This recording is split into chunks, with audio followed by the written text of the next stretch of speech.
नमस्कार, अपना बिहार देख रहे हैं आप और मैं हूं आप सबके साथ अनूप। शुरुआत एक बड़ी खबर से करते हैं। कटिहार में पुलिस पर हमले के आरोपी गिरफ्तार किए गए हैं।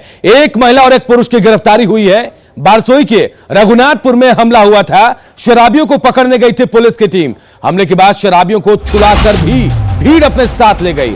हालांकि इस मामले में 17 नामजद और 15 अज्ञात आरोपी बनाए गए हैं। इनमें से गिरफ्तारी हुई हमले के आरोपी एक महिला और एक पुरुष को पकड़ा गया है। तो कटिहार से बड़ी खबर हम आपको बता रहे हैं। पुलिस पर हमले के आरोपी पकड़े गए हैं। तस्वीरें भी हम आपको दिखा रहे हैं। देखिए कैसे पिटाई भी हुई है इनकी। पुलिस भी मौजूद थी।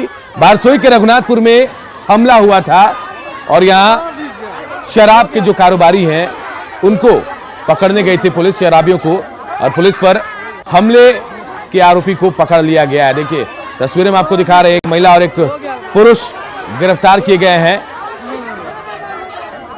एक्सक्लूसिव तस्वीरें हम आपको न्यूज़ 18 बिहार झारखंड के टीवी स्क्रीन पर आपको दिखा रहे हैं कैसे पुलिस की यहां पिटाई की गई थी और पुलिस पर हमले के जो आरोपी हैं उनको पकड़ लिया गया है। एक महिला और एक पुरुष की गिरफ्तारी हुई है इस मामले में। ये तस्वीरें देखिए और तस्वीरें देखकर आप खुद समझ जाएंगे कि कैसे भीड़ जो है पुलिस को मार रही थी, हमला कर रही थी पुलिस पर। सुब्रत हमारे साथ फोन लाइन पे जुड़े। सुब्रत, कौन है जिनकी गिरफ्तारी हुई, पहचान हो पाई उनकी? जी देखिए, कुल 17 लोगों की रवैया बनाया गया था और 15 अज्ञात। इन 17 लोगों में से 2 लोगों की गिरफ्तारी हो गई, एक महिला और एक पुरुष। हालांकि अभी तक नाम विस्तृत रूप से रखा नहीं गया है और पुलिस आगे भी गिरफ्तार करेंगे। इस तरह की बात को गंभीरता से लिया जाएगा। क्योंकि बताते चले, बगल के ही किशनगंज में एक घटना हुआ है जिसे थाना प्रभारी के जान चला गया था। उसके बाद पुलिस में कम से कम इस तरह के मामले को लेकर काफी सजग दिख रहा है और इसी को लेकर अब तक 2 गिरफ्तारी हो चुका है और आगे भी जो नामजद लोग हैं उनकी गिरफ्तारी की जाएगी। सुब्रत, आप जिस घटना की बात करें, किशनगंज की घटना की, थोड़ी हैरानी भी हो रही है कि किशनगंज में एक थाना अध्यक्ष की हत्या कर दी जाती है और यहां पुलिस को आम लोग घेर कर पीटते हैं। ऐसा नहीं लग रहा कि पुलिस पर से जो खौफ है पुलिस का या फिर पुलिस का जो डर है वो खत्म होता जा रहा है? जी निश्चित तौर पर देखिए, ये इत्तेफाक ही है क्योंकि किशनगंज जिले के बाद ये किशनगंज से एकदम सटा हुआ इलाका है और बारसोई का जो इलाका है इसके बाद ही किशनगंज शुरू हो जाता है और किशनगंज का वो घटना निश्चित तौर पर बंगाल में हुआ है, लेकिन ये इलाका भी बंगाल से सटा हुआ है जहाँ पर हुआ है। कहीं ना कहीं लोग आक्रोशित हो रहा है, खासकर शराब जैसे मामले पर जो सरकार के आदेश है उसको पालन जब करवाने के लिए पुलिस कर्मी पहुंचते हैं उनके ऊपर लगातार इस तरह का हमला होता है। इसीलिए कहीं ना कहीं सरकार को भी इस बारे में गंभीरता से सोचना चाहिए। बिल्कुल, और गंभीरता दिखाई भी जा रही है पुलिस प्रशासन की तरफ से। और देखिए, एक पुरुष और एक महिला की गिरफ्तारी भी हुई है। तो तस्वीरें भी हम आपको दिखा रहे हैं। कटिहार के बारसोई के रघुनाथपुर में शराबियों को पकड़ने गई थी पुलिस, लेकिन यहां पर पुलिस टीम पर ही हमला कर दिया गया। हालांकि इस मामले में कार्रवाई की गई है और एक महिला एक पुरुष को गिरफ्तार कर लिया गया है। बहुत बहुत शुक्रिया आपका।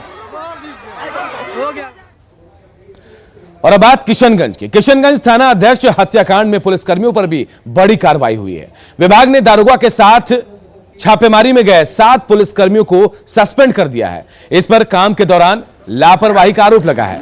पुणे आईजी ने इनके निलंबन की चिट्ठी भी जारी की है।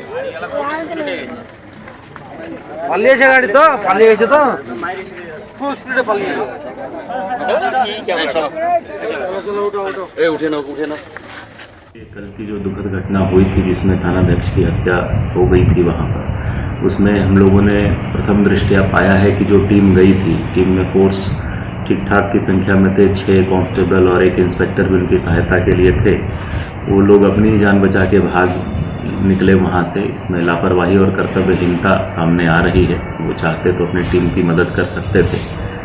तो इन्हीं परिस्थितियों को ध्यान में रखते हुए आईजी पूर्णिया सर के द्वारा जो है उन सभी को निलंबित किया गया है और उन पर हम लोग विभागीय कार्रवाई चलाएंगे और लापरवाही और कर्तव्यहीनता अगर पुष्टि हो जाती है तो कठोरतम हम लोग सजा देने का काम करेंगे। बंगाल पुलिस से जो सहयोग मिला है, पंजीपाड़ा ऑफिसर इंचार्ज पे कार्रवाई करने का अनुरोध हमने भी और आईजी साहब ने भी एसपी इस्लामपुर से किया है। उन्होंने भी कहा है कि उस पर भी वो लोग ऐसे ही निलंबन और उसके आगे की कार्रवाई करेंगे। और देखिए, थानाध्यक्ष की हत्याकांड मामले में कार्रवाई भी की गई है और जिन पुलिसकर्मियों को सस्पेंड किया गया, हम एक एक का नाम भी आपको बता रहे हैं जिन्हें सस्पेंड किया गया। देखिए, मनीष कुमार, जी हाँ, मनीष कुमार अंचल इंस्पेक्टर हैं। उज्जवल पासवान सिपाही हैं। राजू सहनी ये भी सिपाही हैं। अखिलेश्वर तिवारी ये भी सिपाही है। प्रमोद पासवान सिपाही, राजू सैनी देखिए सिपाही हैं। वर्दी के गद्दारों का नाम हम आपको बता रहे हैं जिन्हें सस्पेंड किया गया है। अखिलेश्वर तिवारी ये भी सिपाही हैं। प्रमोद पासवान ये भी सिपाही हैं।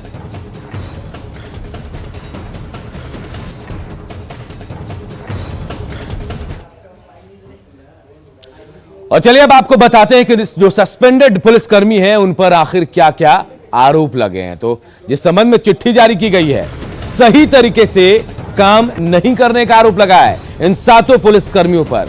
इसके अलावा देखिए घटनास्थल से दारोगा को छोड़कर भागने का भी आरोप इन पर लगा है। अपने विवेक का सही इस्तेमाल नहीं करने का आरोप भी इन पर लगा है। और कहा जा रहा है कि पहली नजर में सभी लापरवाही के आरोपी हैं और यही लापरवाही है जिसकी वजह से सभी 7 पुलिसकर्मियों को सस्पेंड कर दिया गया और इसी लापरवाही की वजह से थाना अध्यक्ष अश्विनी कुमार की हत्या कर दी गई। और चलिए 5 पॉइंट के जरिए आपको बताते कि दारोगा हत्याकांड में अब तक क्या क्या हुआ। सबसे पहले बात शुक्रवार की करते हैं।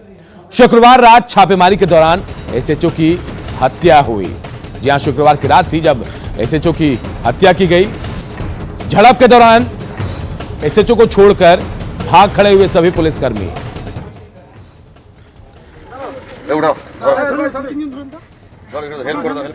तो क्या क्या हुआ अब तक हम आपको बता रहे हैं।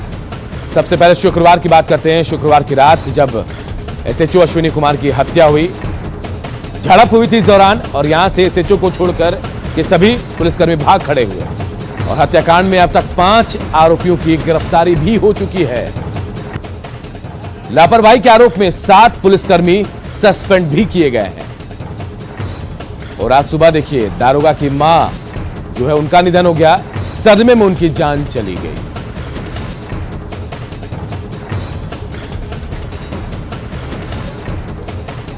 और आशीष सिन्हा हमारे सहयोगी हमारे साथ इस खबर पर हमारे साथ जुड़े। आशीष, क्या कुछ अपडेट है इस खबर को लेकर? लगातार पुलिस भी कार्रवाई कर रही है। जी, बंगाल पुलिस लगातार कार्रवाई कर रही है। अभी हमारी एसपी से भी बात हुई है और वहां पे अब तक 5 गिरफ्तारी हो चुकी है। जी, और मां के निधन की भी खबर आ रही है। एक तरफ पहले ही से दुखों का पहाड़ टूट पड़ा था और मां भी छोड़कर चले गई तमाम लोगों को। आशीष जी जी जी जी जी बताएं। जी देखिए, बहुत दुखद घटना है। अभी यहाँ पे अधिकारी कुछ भी साफ बोलने से बच रहे हैं। चूंकि संवेदनशील मामला है, जो भी दोषी है उन पे कार्रवाई की बात सिर्फ कर रहे हैं। ये बात तो जाहिर हो गई कि पुलिस वालों की लापरवाही से ही जान गई अश्विनी कुमार की। और जो लोग आरोपी हैं उनकी गिरफ्तारी के लिए क्या कोशिशें की जा रही है? 5 लोगों की गिरफ्तारी की बात अब तक सामने आई है। जी, 5 लोग की गिरफ्तारी हुई है। बंगाल पुलिस लगातार छापेमारी कर रही है। वहां पे जिस गांव में घटना हुई थी पंतापाड़ा, वहां पे ग्रामीण जो भी इससे संलिप्त रहे थे गांव खाली कर चुके हैं। वहां छावनी में तब्दील है। वहां पूरी तरह से पुलिस की टीम लगी हुई है कि जैसे ही जल्द से जल्द कोई गिरफ्तारी हो सके। और क्योंकि अभी लोग फरार हैं, कार्रवाई कर रही है। देखिए 7 पुलिसकर्मियों को सस्पेंड भी किया गया है, वहीं 7 लोगों की गिरफ्तारी की खबर भी आ रही है और बाकी जो नामजद आरोपी, अज्ञात आरोपी, उनकी भी तलाश की जा रही है। उनको भी पकड़ने की कोशिशें तेज कर दी गई। बहुत बहुत शुक्रिया आशीष आपका। अगली खबर सहरसा से, जहां जमीन विवाद में मनीष कुमार के घर पर 5 से 6 की संख्या में लाठी डंडे और हथियार से लैस आए बदमाशों ने हमला कर दिया। इस दौरान अपराधियों ने उत्पात मचाते हुए घर की दीवार तोड़ दी, साथ ही गाड़ी को क्षतिग्रस्त कर दिया। घर में रखे सामान की चोरी भी की। लेकिन यह पूरी घटना जो है सीसीटीवी कैमरे में कैद हो गई। आपको बता दें कि पीड़ित मनीष कुमार मधेपुरा जिले के सदर प्रखंड में ग्रामीण विकास विभाग में कार्यक्रम पदाधिकारी के रूप में तैनात है। उन्होंने बताया कि इससे पहले भी उन्हें जान से मारने की धमकी मिली है। जिले को लेकर वो सदर थाने में इस मामले को लेकर प्राथमिकी भी उन्होंने दर्ज कराई है। भी कर चुका है। जब हमने पुलिस में जो है केस दर्ज करवाया, केस दर्ज करने में जो लोग आए हुए थे मैंने उनको जो है नामजद किया। वो लोग इससे पहले भी जो हमारे गेट पे आकर के जो है धमका के गाली गुप्ता दे के गए थे। बस उसकी प्रतिक्रिया में जो है मुझे जान से मारने के लिए जो है उसी नियत से आया हुआ था। मेरा बाउंड्री तोड़ दिया और कुछ सामान भी लेके चला गया। कोरोना के कहर के बीच कटिहार के समेली प्रखंड का छुहार गांव चेचक की चपेट में आ गया है। करीब 24 से ज्यादा लोग इस गंभीर बीमारी से जूझ रहे हैं। बीमार होने वालों में महिलाएं, बच्चे और बुजुर्ग भी शामिल हैं। ग्रामीणों के मुताबिक स्वास्थ्य विभाग को इसकी जानकारी भी दी गई, लेकिन अभी तक कोई ठोस कदम नहीं उठाया गया।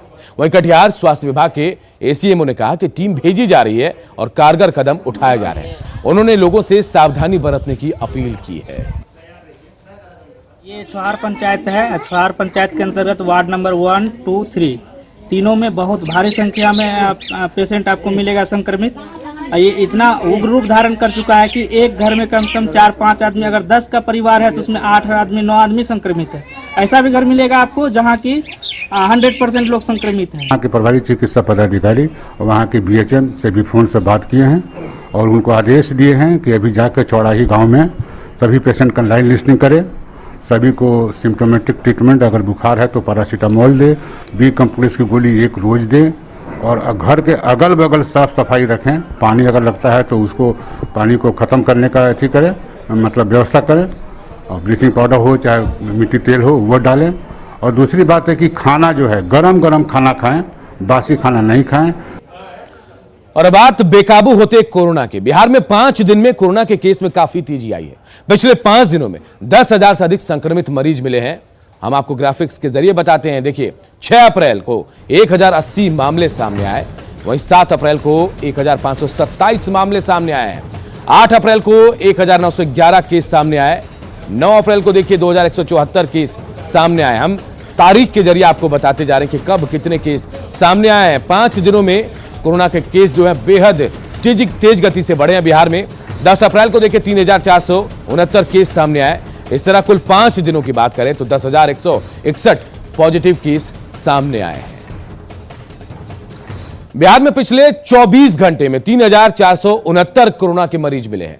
पटना में भी कल सबसे अधिक मरीज मिले हैं। इसके बाद भी पटना के लोग खतरनाक बीमारी को लेकर सतर्क नहीं दिख रहे। पटना के एक प्लेग्राउंड में तकरीबन सैकड़ों बच्चे बिना मास्क लगाए क्रिकेट खेलते दिखाई दिए। ये बच्चे एक प्लेग्राउंड में अलग अलग टोली बनाकर क्रिकेट खेल रहे हैं, जिसमें सोशल डिस्टेंसिंग भी नदारद दिखी। इन बच्चों को कोई ये बताने वाला नहीं कि ये खेल कितना खतरनाक हो सकता है। देखिए हमारे सहयोगी अमित कुमार सिंह की रिपोर्ट। तस्वीर हम आपको दिखाते हैं जो बेहद हैरान करने वाली है और डराने वाली है। पटना के विरचन पटेल पथ पे एक प्लेग्राउंड है मिलर स्कूल के ठीक सामने, जहां कुछ बच्चे या बहुत सारे बच्चे क्रिकेट खेलते हुए आपको दिखाई दे रहे हैं। इसमें से 90% बच्चों के चेहरे पे मास्क नहीं है। ये तस्वीर हम इसलिए दिखाना चाहते हैं कि ये बच्चे आपके और हमारे घर से के करीब हैं और ये वो बच्चे हैं जो देश के भविष्य हैं। और देखिए किस तरीके से पटना जब हॉट स्पॉट बनने लगा है, बावजूद इसके जिला प्रशासन की तरफ से न तो इन बच्चों को बताया जा रहा है कि आप मास्क पहनिए और न ही इन बच्चों के गार्जियन इस बात को लेकर सतर्क हैं कि किस तरीके से पटना हॉट स्पॉट बनने लगा है कोरोना का। और बिहार में जिस तरीके से 24 घंटे के अंदर और पिछले 48 घंटे में कोरोना पॉजिटिव के मामले सामने आए हैं, ये तस्वीरें बेहद हैरान करने वाली हैं। चूंकि स्कूल सारे बंद हैं, बच्चे एंजॉय करने के लिए प्लेग्राउंड में पहुंचे हैं, संडे का दिन है, लेकिन हम ये खबर इसलिए दिखाना चाहते हैं कि जो गार्जियन है, जो पेरेंट्स हैं या फिर जो जिला प्रशासन है, वो देखे किस तरीके से बच्चे खेलने तो आ रहे हैं, लेकिन उनको कोई भी ये बताने वाला नहीं है कि आप मास्क पहनिए। मास्क पहनना बेहद जरूरी है। आप अपील तो करते हैं, धावा दलें काम तो करती हैं सड़क पे, लेकिन इस प्लेग्राउंड में जो तस्वीर है वो बेहद खतरनाक, भयावह है। अगर एक भी किसी बच्चे को संक्रमण मिलता है तो इसमें सैकड़ों बच्चे खेल रहे हैं, वो बेहद खतरनाक हो सकता है। और ये तस्वीर डराने के लिए नहीं बल्कि सजग करने के लिए बेहद जरूरी है, क्योंकि आप और हम तभी तभी बच सकते हैं जब हम सतर्क रहें। अगर ये बच्चे जो हमारे और आपके घर से ताल्लुक रखते हैं, अगर इन्हें कोई समझाने वाला नहीं हो सकता है कि बहुत ज़्यादा खतरा बढ़ सकता है। और जिस तरीके से मामले सामने आ रहे हैं वो बेहद भयावह है और बेहद खतरनाक भी हैं। कैमरा पर्सन मनीष जुनेजा के साथ अमित कुमार सिंह, न्यूज 18 पटना। और देखिए, कोरोना संक्रमण के बीच मुजफ्फरपुर के करजा पुलिस की बड़ी लापरवाही सामने आई है। कोरोना पॉजिटिव 3 अपराधियों को लेकर पुलिस जीप से घूमती रही। पुलिस थाना से लेकर कोर्ट तक तीनों पॉजिटिव अपराधियों को लेकर पुलिस चक्कर लगाती रही। सबसे हैरान करने वाली बात तो यह है कि जानकारी होने के बाद भी पुलिसकर्मी इनको लेकर गंभीर नहीं दिखाई दिए। अपराधियों के साथ जीप में बैठकर दारोगा साहब भी आए, वो फिर पेश करने के लिए कोर्ट परिसर भी पहुंच गए। और ऐसे में कोर्ट से लेकर थाना और पुलिस कर्मियों के बीच संक्रमण का खतरा बना हुआ है। आपको बता दें कि करजा पुलिस ने बाइक चोरी के आरोप में 3 अपराधियों को पकड़ा था, कोर्ट में पेश किया गया। कोर्ट के आदेश पर तीनों का कोरोना टेस्ट कराया गया और टेस्ट में तीनों पॉजिटिव पाए गए। गिरफ्तारी है। अच्छा, इनका मेडिकल रिपोर्ट क्या? मेडिकल हम सदर में कराने गए तो सदर पॉजिटिव, तीनों पॉजिटिव है। तो आगे हम कोर्ट परिसर में आए हैं और ये पदाधिकारी को सूचना दिए हैं। इधर महाराष्ट्र में बढ़ते कोरोना संक्रमण के कारण होटल और छोटे छोटे कंपनियां जो हैं बंद होने लगी हैं। इसकी वजह से वहां काम करने वाले बिहारी प्रवासी वापस अपने घर लौट रहे हैं। कोविड-19 ट्रेन से कई यात्री आरा स्टेशन पर उतरे और इस दौरान न्यूज 18 से अपना दर्द उन्होंने बताया। यात्रियों ने कहा कि 4 माह पहले ही गए थे, फिर से वापस लौटना पड़ा है। अब मुंबई नहीं जाएंगे क्योंकि स्थिति ही ऐसी बन गई है। अपने घर पर ही रहकर काम करेंगे। स्टेशन पर उतरे सभी यात्रियों का कोरोना टेस्ट किया गया है। क्या करते थे वहाँ? हम नहीं बोले तो ऐसा होटल के काम करते हैं। तो अब क्यों लौटा है? बोले तो अप डाउन ताला लग गया ना होटल के, इसके वजह से काम बंद हो गया तो ऑफिस आ गया। मालिक बोला तो पिछली बार भी लौटे थे क्या? हाँ, पिछले बार भी आया था, ट्रक के अंदर आया था हमने। कोरोना महामारी ज़्यादा बढ़ रहा है, इसके लिए चले आए, काम भी बंद हो गया वहाँ पर। तब यहाँ क्या करेंगे? अब यहाँ घर का काम करेंगे कुछ। पिछली बार भी लौटे थे ना? हाँ, पिछली बार चल लौट गए। कब फिर यहाँ से वापस गए थे महाराष्ट्र? ये 2-3 महीने हो रहा है। 2-3 महीने पहले गए थे, फिर वापस लौटा है। तो अब क्या इरादा है? फिर वापस जाएंगे अगर सब कुछ ठीक हो जाता है तो? इरादा तो नहीं है जाने के लिए, तो बार बार यही हो रहा है, तो क्या करेंगे। हम लोग गरीब हैं, काम कर आदमी हैं, काम करने वाला पेट नहीं भरता, इसके लिए चले जाते हैं। लगातार कोरोना के मरीज सामने आ रहे हैं और संख्या लगातार दिन प्रतिदिन बढ़ती ही जा रही है। आरा भोजपुर की अगर बात करें तो यहाँ भी अभी जो कोविड-19 संक्रमित मरीजों की संख्या है वो 100 के आंकड़े को भी पार कर चुकी है। या पिछली बार जो लॉकडाउन के दौरान स्थिति उत्पन्न हुई थी वो इस बार न हो सके, क्योंकि फिलहाल जो स्थिति दिख रही है वो लगभग पिछले बार की ओर ही इशारा कर रही है।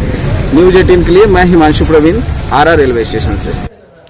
इधर बिहार में बढ़ते कोरोना संक्रमण को लेकर धार्मिक स्थलों को बंद कर दिया गया है। बीजेपी के प्रदेश अध्यक्ष संजय जायसवाल ने इस फैसले को सही बताया है। जायसवाल ने कहा कि बिहार में कोरोना की स्थिति बाकी राज्यों से बेहतर है। स्थिति और ना बिगड़े, इसलिए सरकार और लोग जो है साथ मिलकर एक साथ काम करना होगा। और जब महाराष्ट्र की तरह स्थिति होगी तो संभाल पाना थोड़ा मुश्किल होगा।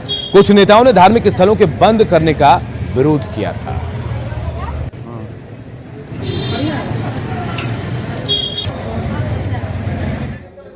स्थितियों को समझना होगा। बिहार की स्थिति अभी दूसरे राज्यों से बेहतर है और स्थिति हाथ से नहीं निकले, इसके लिए बिहार सरकार को और बिहार के नागरिकों को एक साथ मिल करके काम करना होगा। वरना अगर हमारे यहाँ भी महाराष्ट्र, गुजरात, मध्य प्रदेश, केरल जैसे हालात बन जाएंगे तो पूरे के पूरे बिहार में स्थिति संभालने मुश्किल होगी। कोरोना और आज से पूरे देश में कोरोना टीका उत्सव की शुरुआत हुई है। पटना के गार्डिनर अस्पताल में भी टीका उत्सव मनाया जा रहा है। पूरे अस्पताल को बलून से सजाया गया है। वैक्सीन लगवाने वालों का स्वागत तालियां बजाकर किया जा रहा है। देखिए हमारे सहयोगी अमित कुमार सिंह की रिपोर्ट। प्रधानमंत्री नरेंद्र मोदी के आह्वान पर आज समूचे भारतवर्ष में टीका उत्सव मनाया जा रहा है। इस वक्त हम हैं पटना के गार्डिनर अस्पताल में और तस्वीरें देखिए। टीका उत्सव है तो उत्सव के माहौल को किस तरीके से लोगों के बीच में रखा गया है, बैलून लगाए गए हैं। और ये दरअसल ये खूबसूरती इसलिए है क्योंकि इसके जरिए लोगों को ये बताना है कि आप जो संक्रमण फैल रहा है समूचे भारतवर्ष में, तो इसके बचने के लिए वैक्सीनेशन बेहद ज़रूरी है। और शायद यही कारण है कि जो लोग वैक्सीन कराने में डर रहे हैं या फिर कोई भी संकोच है, तो उनके लिए जागरूकता के लिए ये टीका उत्सव मनाया जा रहा है। टीकाकरण का काम चल रहा है। जो लोग यहाँ टीका मना रहे हैं, टीका लगा रहे हैं, उनके लिए तालियां बज रही है। यानी ये तालियां और थालियां बजी थी, आज वही तालियां यहाँ भी दिखाई पड़ रही है। आप मानते हैं कि ये उत्सव का माहौल है, शायद इसीलिए बैलून भी लगा है और लोगों को आप उत्साहित करने के लिए तालियां बजा रहे हैं। सर, हम लोग इनका मोस्ट वार्म वेलकम कर रहे हैं। और सर, माननीय प्रधानमंत्री नरेंद्र मोदी जी ने 11 से 14 तक टीका सप्ताह आयोजित करने के लिए उन्होंने घोषणा की थी। उसी के उपलक्ष्य में उनके बातों को हम लोग ये करते हुए, अमल में लाते हुए सर सारे जो डेकोरेट किया है, लोगों को लोग आकर्षित हुए और ज्यादा से ज्यादा लाभान्वित हो कोरोना वैक्सीन का टीका लेकर। लगता है कि जागरूकता के लिए ये टीका उत्सव जरूरी है, लोगों को टीका लगाना बहुत जरूरी है। हमारा 85 वर्ष हो रहा है उम्र, लेकिन हम पहले आ गए हैं कि मतलब जल्दी ले सेकेंड डोज लेने आए। सबको लगवाना चाहिए, सबको आकर के इंजेक्शन सुई लगवाना चाहिए। बहुत जरूरी है देश के लिए, अपने जीवन के लिए, अपनी जिंदगी के लिए। और भी आए और सब लगवाएं। जो यहाँ पे कर्मचारी है, जो नर्सेज है, वो लोग भी वार्म वेलकम कर रहे हैं। और शायद ये एक अच्छी तस्वीर इस महीने से भी है कि अगर आप यहाँ पे अस्पताल में आकर टीका लगवाते हैं तो जिस तरह के संक्रमण बढ़ता जा रहा है, अकेले पटना में 1000 के पार यानी तकरीबन 1431 कोरोना के संक्रमित पाए गए हैं। तो शायद ये तस्वीर बेहद जरूरी है हमारे और आपके लिए। और ये भी समझना जरूरी है कि किस तरीके से इस टीका उत्सव के जरिए आप अपने आप को बचा सकते हैं। यानी अगर वैक्सीन लगाएंगे तो आप बचेंगे, सुरक्षित रहेंगे। तो इसके लिए ये बहुत जरूरी भी है।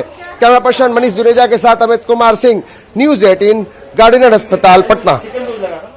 और अपना बिहार के इस बुलेटिन में इतना ही, लेकिन खबरें लगातार जारी है। आगे देखिए जोहार झारखंड।